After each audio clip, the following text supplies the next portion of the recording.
Siit nad ka, tema on põnev tegelane.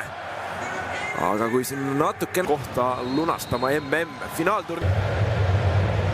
Maalani suunas out läheb, Tonjel Maalen natukene raskustes. Nii, Berg võetakse siin nüüd jõuga maha, Tonjel Maalen jäi väga kenasti Rooma ees.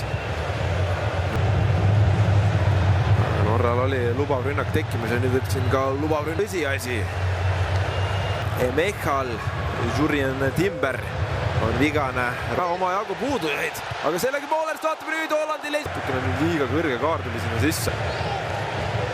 Vaatame seda eelnevalt. Holland veidikene surve all, tulevad sealt ikkagi hea sõõduga välja. Maalen tuleb vastu ja siin säilitab palli heas. Mängumehi ongi kõik Inglismaa kõrgliigast. Tonjel Maalen nüüd hea väravahile. Aga Tonjel Maalen peaks sellise palli iga päev seal ennast proovile panemas. Kui poole siis väike muutus. Nüüd seal Schmidt paneb pika palli ette, päris hästi palju paneb ka sinna Maaleni suunas.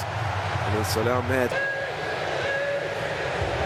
Maalen sööd veel tagasi. Võimalus oli muidugi veel ja